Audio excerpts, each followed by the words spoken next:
Welcome, everyone. Welcome, welcome, welcome. Welcome, everyone, to this year's Bellevue University American Dream Scholarship Program. What a luncheon. Isn't this a great day? What a wonderful time to be at Happy Hollow to celebrate our students. I'm John Erickson, and I'm so pleased that all of you are with us today.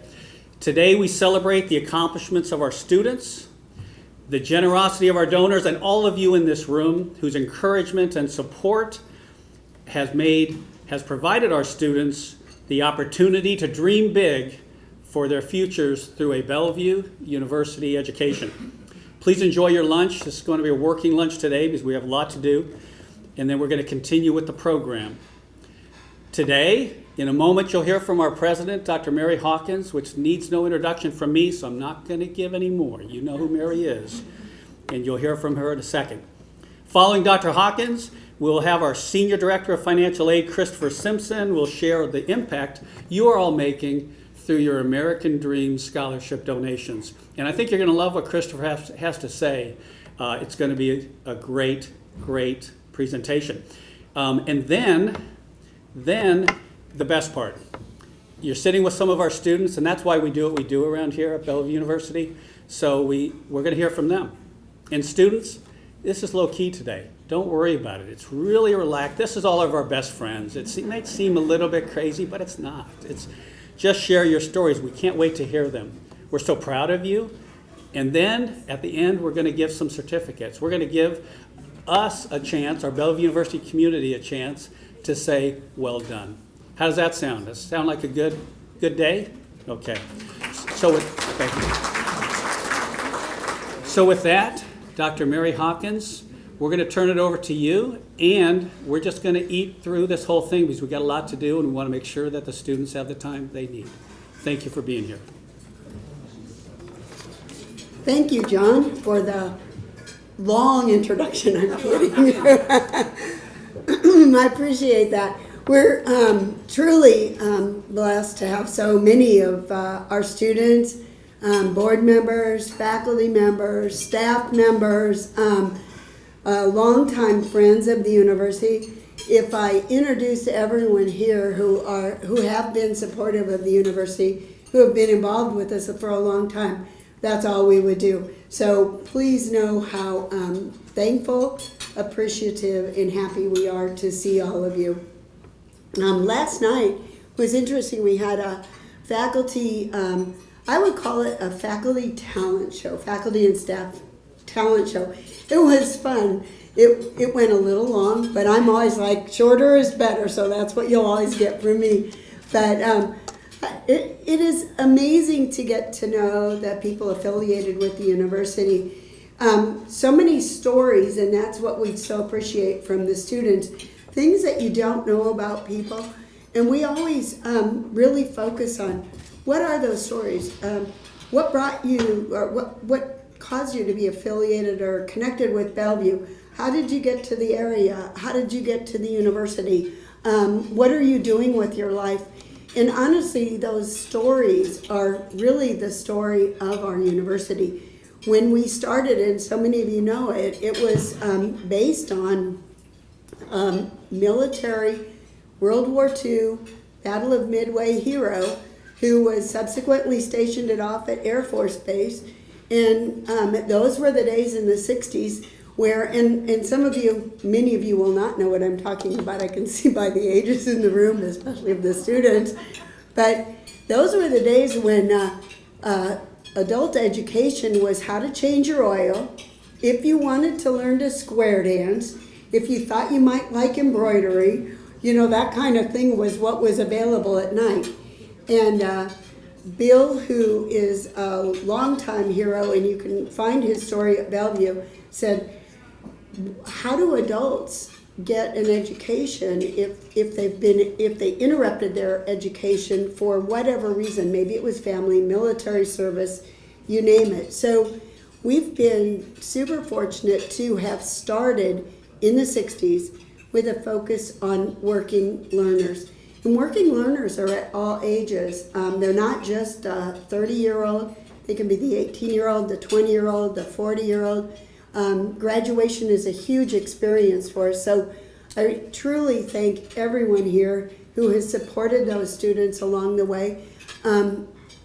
Most of them are doing it a lot on their own because of the situation.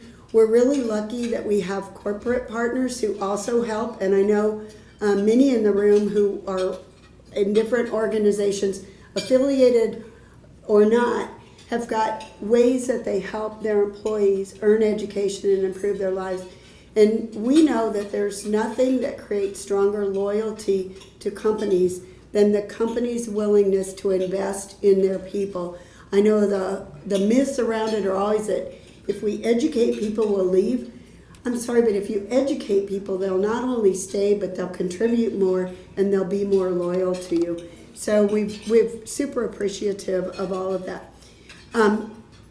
To that end, I think we've had a really great success story, and it continues. I'm on the phone often with other colleges trying to figure out what Bellevue does, and we are, in the world of education, a little unique. We had a unique start. We also have a unique relationship with our faculty. We have been willing to, as a school focused on working learners, really make decisions around what will be the best thing to offer more education, more educational opportunities in a more convenient way, because our working learners have families, they have jobs, they have all kinds of community service that they do. And so we really focus education to make education work for them, not them have to change their whole lives around how they can earn a degree. We also have had a very, very long-standing and strong commitment to the values and strength of our country. And all of the undergraduates here whom you'll meet, and all undergraduates at Bellevue University, take the Signature Series, which really helps them understand what are the foundings, what are the rights and responsibilities of citizenship. Sometimes we get hung up on the rights of citizenship and we forget about the responsibilities of citizenship. And that's one of the things that we really want to help students understand, is that you are a citizen, but you also must serve your country in whatever ways you do. So we do demand that all of the students in the Signature Series identify a service component. And we're flexible with that. It can be different things, but where you're giving back to your community or to your church or to your interest, Boy Scouts or band or whatever, but that you're doing something in your community to give back, because you can go all the way back to Tocqueville. The strength of this country has always been the willingness to band together, help each other out, and it's not so much found in other countries. One of the things that we do, and we've got some of our students from our Chinese partners whom we love and have worked with for a long time, but philanthropy and service are not fully common in other countries. So one of the other things that we're doing is bringing to those international students a sense of how you can build community and how you can do things that will improve the lives of not just you but others. So we're very strong on that. The university's been growing, and I know we have some folks here who are deeply involved with that. Our growth has led us to really doing several things. One is to look at our facilities and make changes on those. We're very excited about that. We have seen so much change over the last few years with the pandemic and what's going on nationally that we actually had to redo our strategic plan, because we'd accomplished some of it and some of it changed. I believe that there are changes both in education and in the workplace that fundamentally changed during the pandemic, and we're not going back to all of that. We have a remote workforce in a lot of ways. I have faculty and staff in 42 states across the country in order for us to grow. And those staff and faculty, and then our students are in all 50 states plus probably 80 or 90 foreign countries. those students and those faculty and staff need resources. So part of our strategic plan has been a master facilities update for those of you who are on campus. Come back in a couple of years, you're going to see some massive changes that we're very excited about.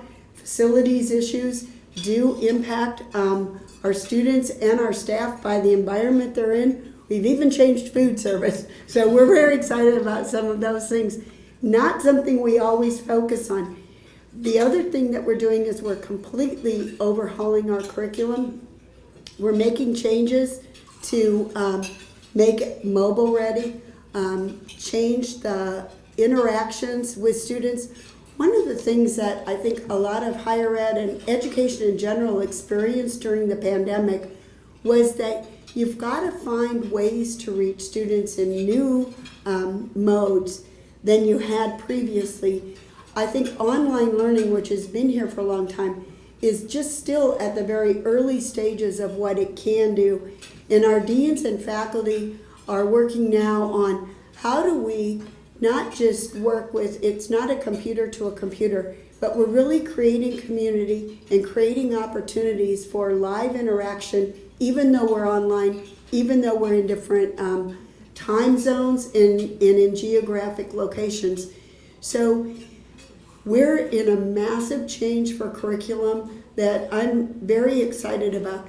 We've done some pilots with it, and the great thing about it is the student experience, student reaction, student persistence, and student success have improved dramatically with the new changes. So we know we're on the right track with that. Some of the other things that we're doing are to continue to work with our partner, both internationally and in the United States. We have a huge number of corporate partners, and that's been one of our fastest growing arenas. We're redoing all of our marketing plans. So we came up with a kind of a true statement about Bellevue now, and that is change for good. We really are finding a lot of opportunities to change, and they're for great reasons and for the good of our students and for the good of our faculty and staff. So exciting times, unusual times, growing times. I think within the next year, the university will hit 20,000 students. We've been growing, we're at about 18,500 right now and seeing continued growth. That's a really good and exciting opportunity for us, and it's what's fueling some of the change. And the university is never going to be satisfied with status quo. Our orientation among all of us is we can do better, we can be better, we can improve things, we can make students' experience stronger, we can make students' opportunities for their careers and their family better, and we can do more for our faculty and staff as we work through this. So it's maybe it's not just change is good, but it's more is good. So very excited about everything, and I'm so thankful again to all of you who have supported us on this way. At this time, I'm going to introduce what John said was going to be a great, Christopher, I don't want to scare you. I know. Christopher, we are so lucky to have Christopher. He's been a phenomenal supporter. One of the tough things, and the thing that a lot of you hear about if you listen in the news, is college costs and college finances and how you do it. Christopher and his team really work with the students to do a pragmatic plan that allows them to borrow or find what they need in resources and not leave school with huge debt. We've been hugely focused on the influence we can have on student decisions around debt, because if you are not considering your role as a real support shepherd of those students, they can make poor decisions and get themselves into trouble, and we don't want that. Our default rate is so low because of the fact that we focus on helping students find resources, only borrow what they need, and then get into jobs and careers that will help lead them to the ability to pay back. But having said that, one of the best things that we do is augment the funds that they need with scholarship funds, grant funds, and others. I can tell you most assuredly that the funds that you help students you give to students to invest in themselves not only improve their lives, but they improve the companies that they work for. They improve the families and communities that they are developing, associated with, and live in. So, Christopher Simpson, come on up.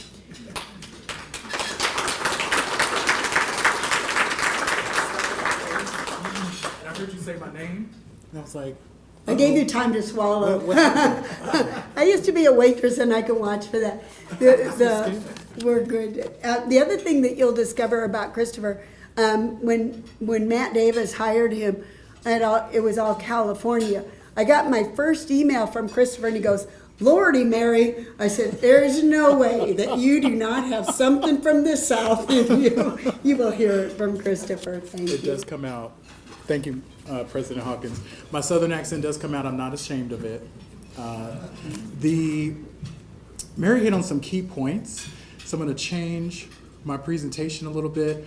First part, I'm so excited to celebrate with you our students today, so that'll be a piece of what we're honoring, part of the program. The default rate, I want to talk about that for just a moment. And I use the term family a lot, heart and love, so hopefully that's not weird. But at Bellevue, what I enjoy the most about our scholarship programs, and particularly about American Dream, and I stumbled upon it, I'll share a student story with you here in just a second, but everyone cares about how much debt our students are in, and the opportunity to offset or defray that debt through giving, through sharing our expertise. Like this luncheon today, we're sitting at the table sharing a lot of knowledge. Poor Miss Cherie, bless her heart, we've been going back and forth, and she's taught me a lot. But thank you for that. So I want to open with that piece of gratitude. My first encounter with American Dream, as Mary said, I kind of flew in overnight to Omaha through this snowstorm that no one warned me about in a place called Wyoming, which I had never been to, which may be beautiful, but all I remember is that snowstorm. And there was a student that greeted me. I got called to the front counter to help the student. Student said, "Class has started, it's my last semester, I have this balance due, I have this situation going on, and they said you can help me." And I was frozen, like, okay, we can do this. We can, when he said it was his last semester, I didn't understand that he literally meant like, in a couple of months I will be graduating, And so I go back, I find Jana, who I'm standing in for today, our wonderful scholarship director. And I asked her, I said, well, what opportunities do we have? There's all kind of due dates and deadlines, and I'm new. And she said, have them apply for American Dream, one of our American Dream scholarships. And I said, okay. I went back to the student, helped him get on the computer, all the 20 passwords. I'm sure our Bellevue students know how that works. And he applied, and I never heard from him again. And so, I'm getting acclimated, going about my day.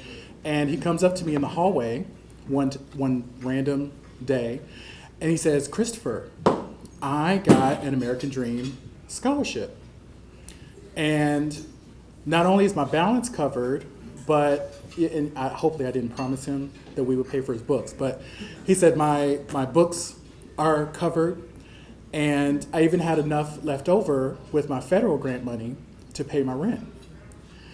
And in that conversation, I realized that the stress of making it to Omaha, my boss, giving me the opportunity, was worth it. And I wanted to pass that gratitude on to you all, because you make this possible. And it's very real, and it has very real impacts today. So, high level, in your program, we talk about a little bit about the amount of dollars that are on an annual basis. Not that you have to refer to your program. We're not at church, I promise. Please keep eating. And I just wanted to give you just a snapshot of how we're doing today. Big picture, the scholarship world is changing. Financial aid is changing. I get questions all the time because Bellevue is on the leading edge of, change and what's next and what's happening. And so I get calls like, hey, the FAFSA's dying. And I'm like, it's not dying, it's changing. what are you going to do for scholarships? How are you going to determine students' needs? And I say, it's okay not to know today. Well, what's changing? Why are you so calm about it? And I say, well, we have a pretty good support team with our scholarships. And I'm not going to go into the changes. For those of you all who don't know, the FAFSA is changing, some pretty dramatic changes coming up for next year. I'm not going to walk into that in fear.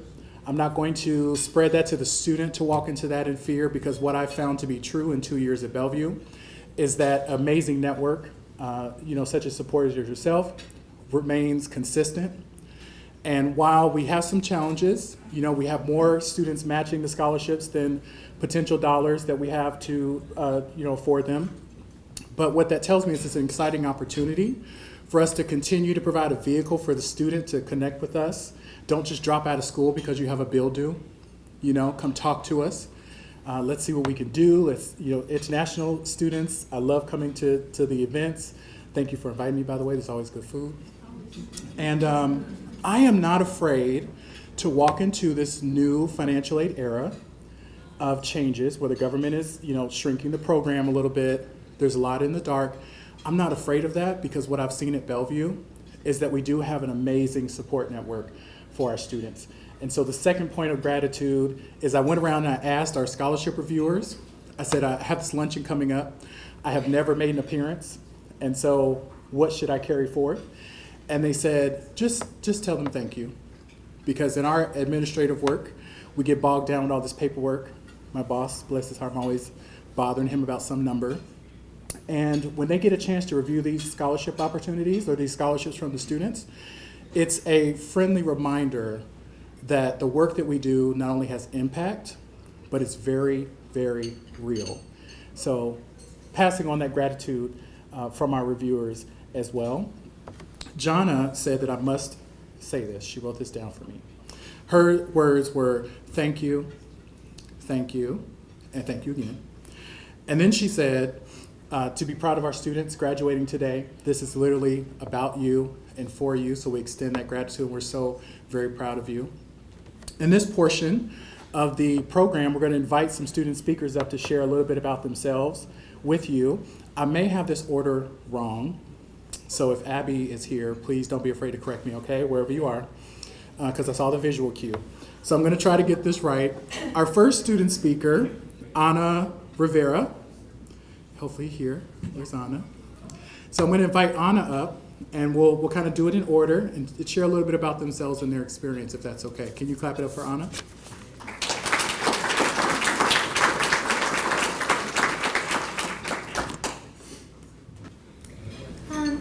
Good morning, everybody.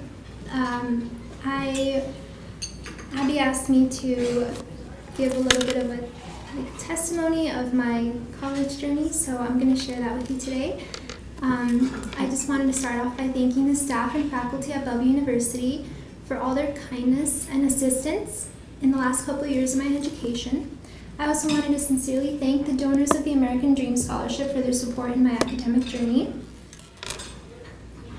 What motivated me to pursue my degree was my upbringing.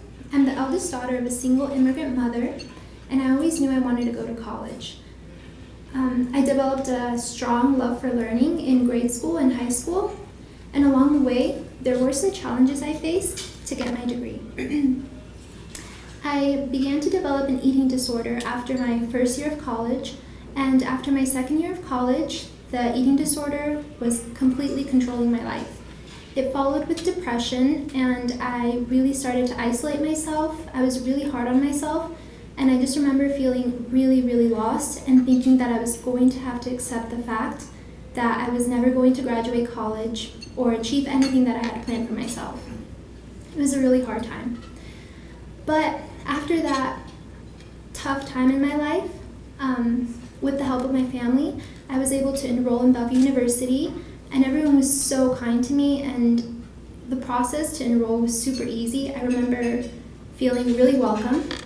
So in 2021, I was able to overcome that depression and eating disorder, and I had to reteach myself a lot of things. And some of the reasons why I wanted to graduate college began to change. Now, after recovering from my depression and eating disorder, I was fighting for my degree for all the first-generation students who may want to go to college, but they feel lost or feel like they don't know how to reach their goals or feel like they lack support. With only 3% of Hispanic women in the STEM field, science, technology, engineering, and mathematics, I'm making it my mission to use my experiences to help others and be the mentor other people might need. My education from Bellevue University has helped me move forward and given me the confidence I need to succeed. It's brought me awareness of the importance of the community and shown me that in order to invest into others, it's important that you invest in yourself first. When I received the American Dream Scholarship, I felt like there was a group of people who believed in me and were holding my hand throughout my educational journey. I felt support, and it really made me feel like I belonged in college. There's still a lot left for me to learn, and I hope to be able to use my education to give back to others. I'll be the first in my family to earn a college degree, and I plan to use my degree to hopefully work in gene editing research and, if possible, go back to school to become a physician assistant. I also plan to be involved in Big Brother, Big Sister programs and do outreach in my community to assist any immigrant or non-immigrant children who need a mentor for college. Thank you.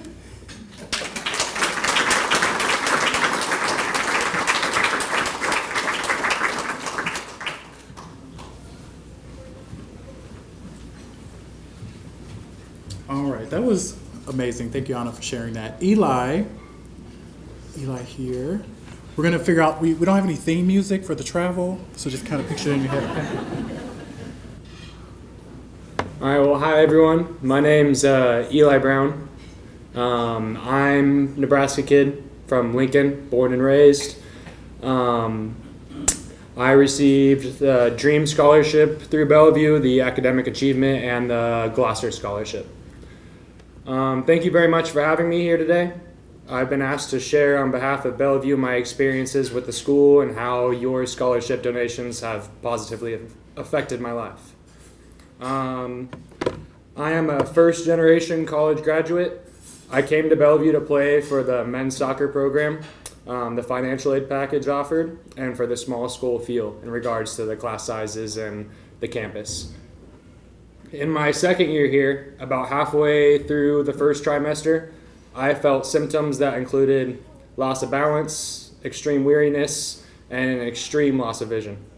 I'd actually felt these symptoms for at least a year, but my young self told me to fight through the adversities and ignore the problems that I felt were out of my control. If only my younger self was more responsible. I finally went to the eye doctor for some glasses, who immediately sent me to UNMC, and within a day or two, I was diagnosed with a large brain tumor in my cerebellum, the balance portion of the brain. This was obviously a very large crisis in my life, with a complicated surgery and months of recovery.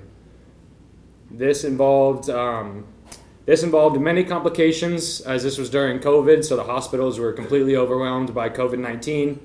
I had to deal with tubes draining brain fluid out of my head for a week in the ICU, and afterwards being locked in my apartment for months to avoid the risk of COVIDs after a hard surgery. Bellevue helped me greatly through this financially and interpersonally, with my scholarships being essential to continue through. Through the long recovery process, I had to quit playing soccer. I moved back to Lincoln for my mental health, and Bellevue University stayed with me the entire time. I began working full-time about 9 months post-surgery while I finished school online, and graduated early this past winter with my bachelor's with distinction, so in 3.5 years. I've now dedicated myself to coaching soccer, helping the kids who once had dreams like mine achieve them, as a coach and academy manager at Villarreal Nebraska Academy. I currently plan to pursue a career in coaching and hopefully earn a master's degree when I have the financial means to do so. So thank you very much to all of Bellevue's staff and you donors for keeping the doors open for me while many other doors were closed. So thank you very much.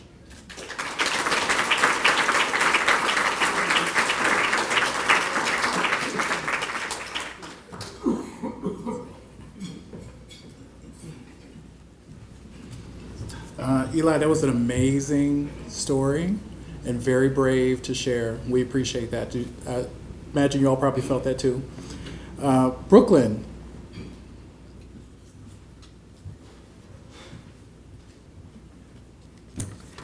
Good afternoon, everyone. My name is Brooklyn Hunt. I am from Southwest Iowa, and then I came to Bellevue to play volleyball. I recently graduated at the winter commencement of 2023, and I chose this institution for many reasons, but the one that stood out the most was the community. From that small town coming to the city, that's what kind of drawed me there. As a student athlete, I felt guided, supported, and at home throughout my 4 years here.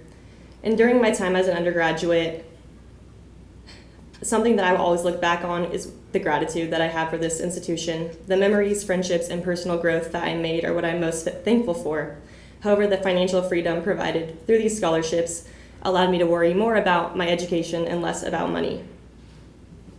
I've received my degree in psychology because I have a desire to help others, specifically in higher education, hence why I will be starting my master's in educational leadership this fall. Currently, I'm serving as an intern in the Dean of Students office at Bellevue. In this role, I'm exposed to new things every day.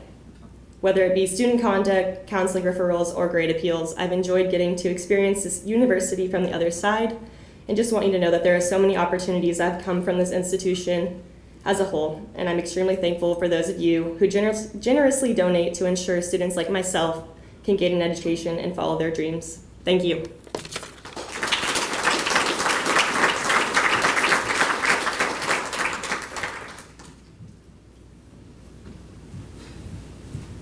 Thank you, Brooklyn. And yes, we love having you in the dean's office, let me tell you.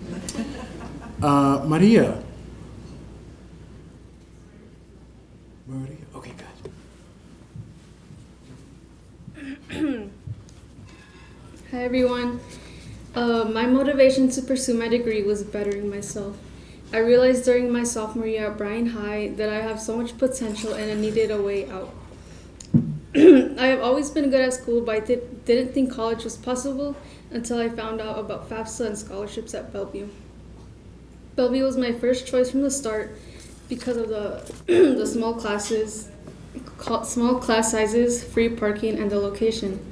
These perks allowed me to get to know my professors and classmates on a personal level, and because campus is so close to home, it allowed me to be close to my family. But maybe a little too close, especially during the pandemic, when I needed some peace and quiet after a long day. But living at home allowed me to save money when I struggled to find a job my junior year. Regardless, I didn't have to worry about not being able to pay my tuition thanks to the Dream Scholarship, and it means the world to me. I like to compare my life to a puzzle set. Slowly, I am putting the pieces together. Every piece is important, otherwise the puzzle would be incomplete. Some pieces aren't as pretty as others, but they all matter. I also see the scholarship donors as puzzle pieces because I wouldn't be where I am today without each of them. My degree is in criminal justice with a minor in psychology. I'm a first-generation Latina. My family and I are Guatemalan, and I will be the first to earn a bachelor's degree. Now I don't have to worry about finding a good, well-paying job. I plan on taking a break, then possibly going for my master's. For now, I will continue to work at CNW Alliance, where I work with at-risk youth who are on probation and their families. But wherever life takes me, I am excited to add more pieces to my puzzle. And now I want to give a special thanks to all the donors. May God bless you all.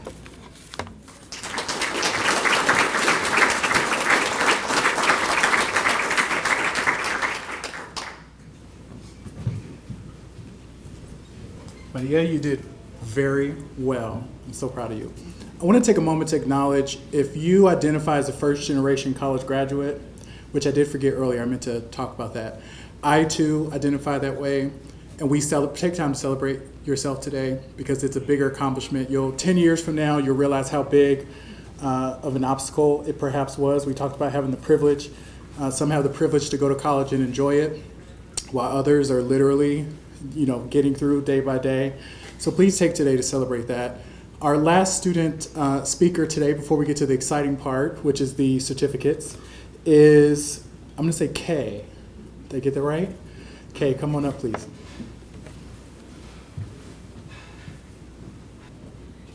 Good afternoon. My name is, this doesn't work. Okay. My name is Kamitra. I go by Kay.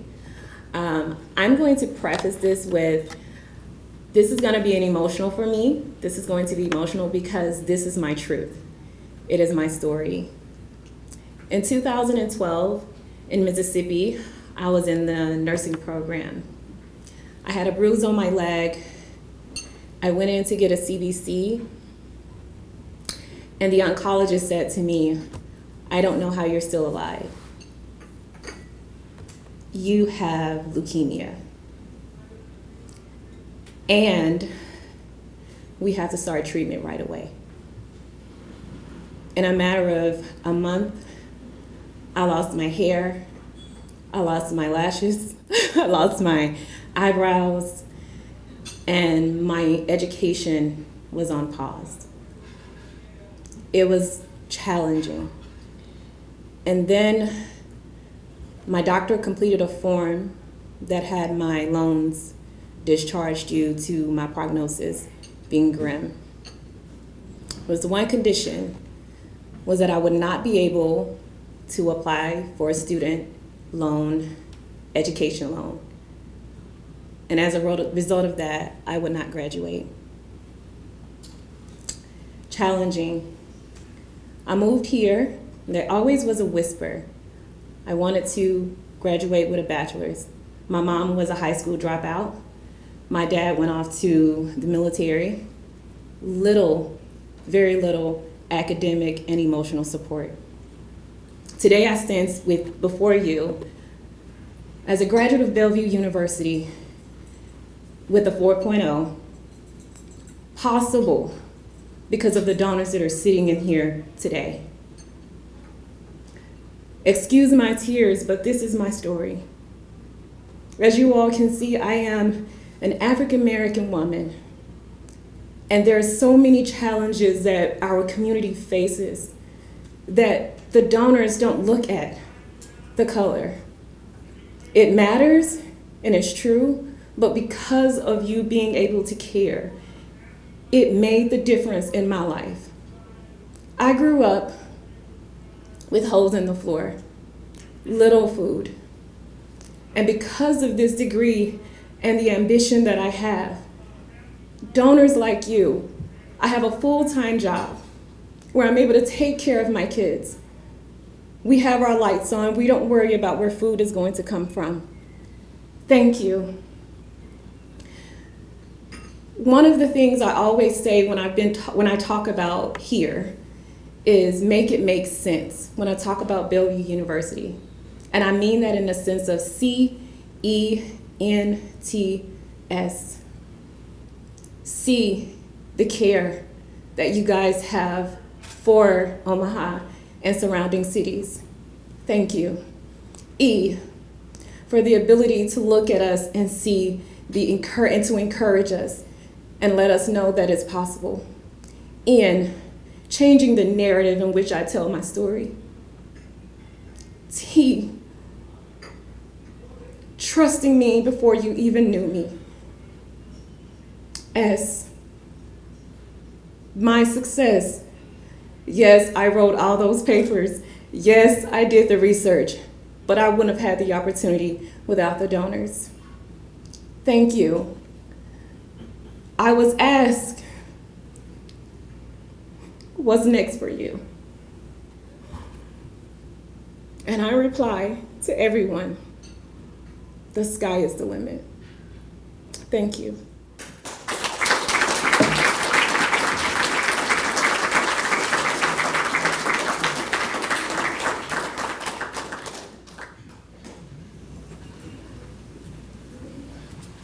Okay, friend, you did it. You graduated. I remember helping Kay through on the back end, and like that just brought back so many memories.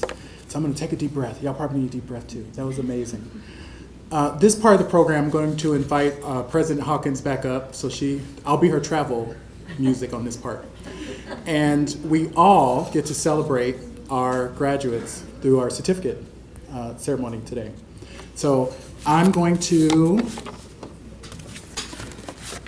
announce our certificates, and then, yes, allegedly, that's how it went. You can clap, you can cheer, or dance, like me back in the corner, whatever you want to do. Students, this is your moment. So we will call you up, hand a certificate, we'll get a nice picture in, and then we'll go from there. Let's start with Kamitra. Kay. What do you want to do?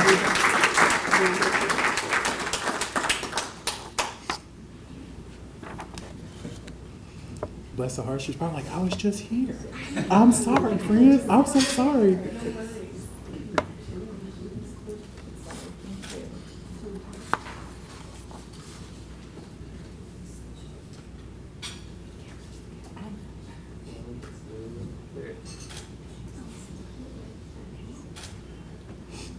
Thank you, Kay. Congratulations. Maria. Where'd she go? Congratulations, Maria.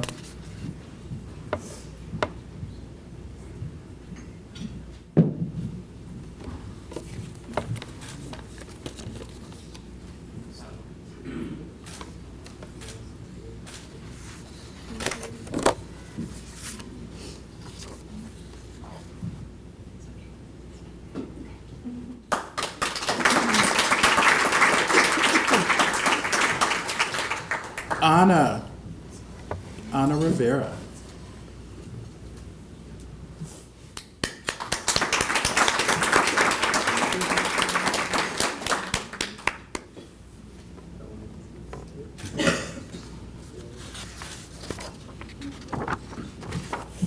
Eli Brown.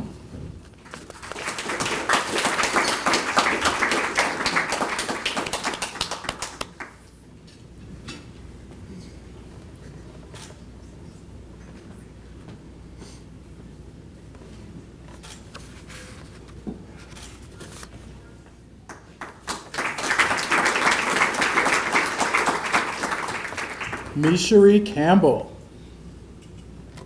I'm gonna clap for Mishari.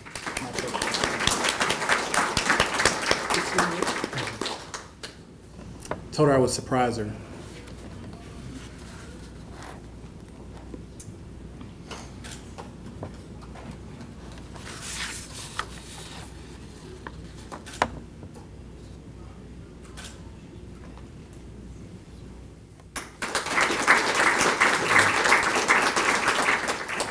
Sanjiv Dungel. I may have pronounced that incorrectly.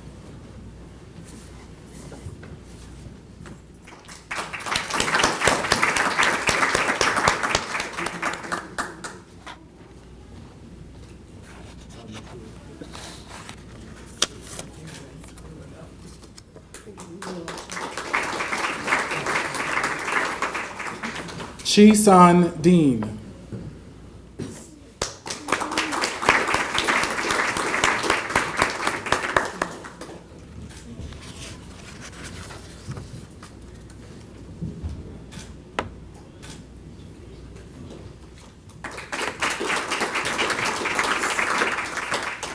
Jeremy Hamill.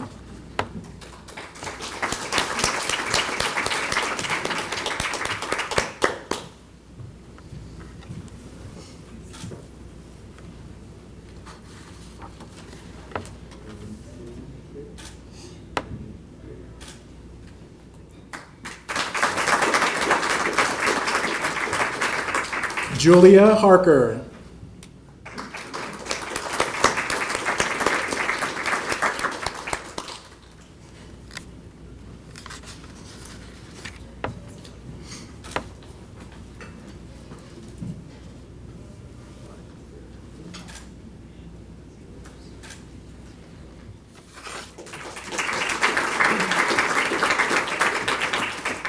Rochelle Holland.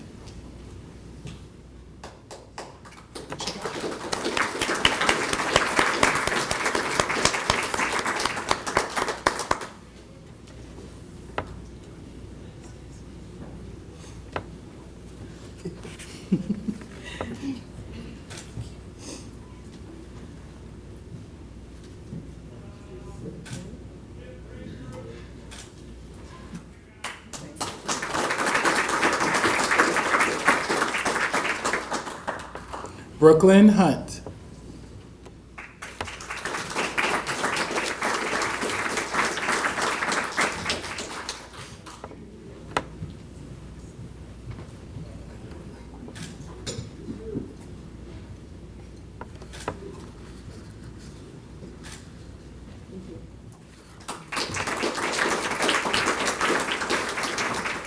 Seth Curie.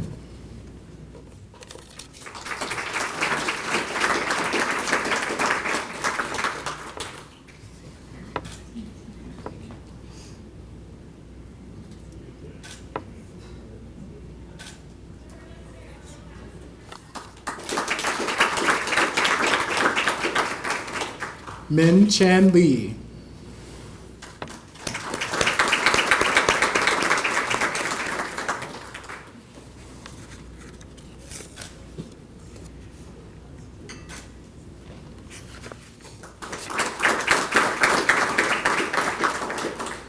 Jian Hun Lee.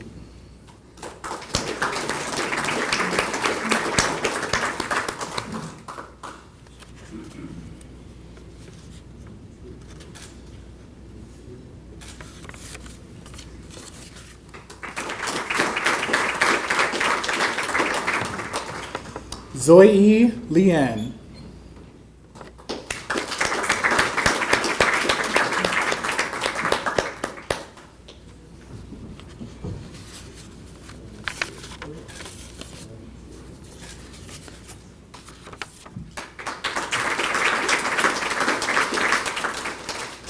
Ching Hai Leo.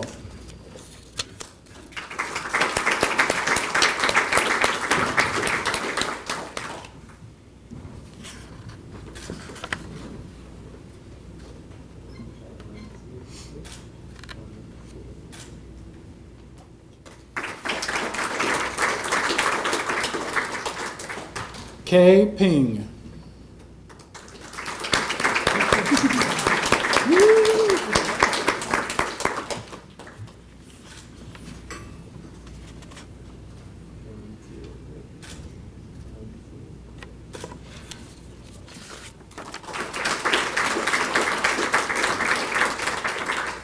Lillian Zleek.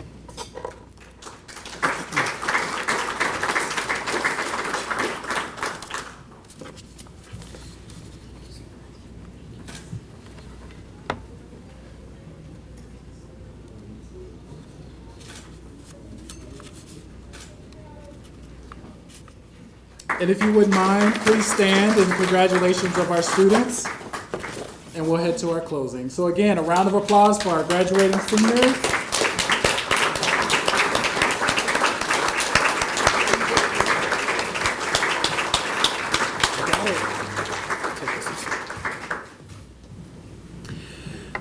Well, wasn't that absolutely fabulous? There's a lot of things to go around. This is the Bellevue way. We get in and we get out on time. So if you look at your watch, we've got plenty of time. We got 10 minutes left, and here's what we're going to do. I'm going to say just a few remarks, and then we're going to have pictures. The students, before we leave, we're going to have pictures. Chris, are we going to do pictures here or back here? We'll go in the back. Okay, we'll do the pictures right back. But before we end, and by the way, since we do have some time, I'd urge you all to share a little bit with your table, with your students if you want to. That's fine. Stay as long as you want. This is why we do what we do at Bellevue University. When Mary welcomed me to the team a couple years ago, and Russ said, hey, I'm going to be golfing all the time, and John, this is a great place for you to be, and Russ, thanks for being here tonight, and Lisa. She said, you know what? It's all about the students, John. Not the platitudes, not this normal thing that you look at when you think about university talk, but it's all about our students. And we get things done around here, and we're really flat. We do things, we get things done, we're innovative, we partner with others, and we never forget that the stories you heard today is why we do what we do. So I want to thank Mary Hawkins for your vision, and not only for building this, helping build this place, lead this place, but also for your vision for the future. Mary Hawkins, thank you. And you don't. She hates this, by the way, but I got to say it. I want to thank our board of directors who are in the room. Mary said that They're amongst you, but it's a team effort. We have got a great board of directors. And you know what, Mary, can I ask them to raise their hands? Would you allow me to do that? All right. Board of directors, past and present? Okay. I might get fired on that one. You never do that. Mary, board of directors, I want to thank the students for your courage to share your stories with us today. Because, man alive, I mean, I knew it was going to be good, but your stories are something. And for you to come up here and then be able to share with us your university community, your family, but also the donors are your family too who support you. That's amazing. So one more claps for our students. Thank you, the stories.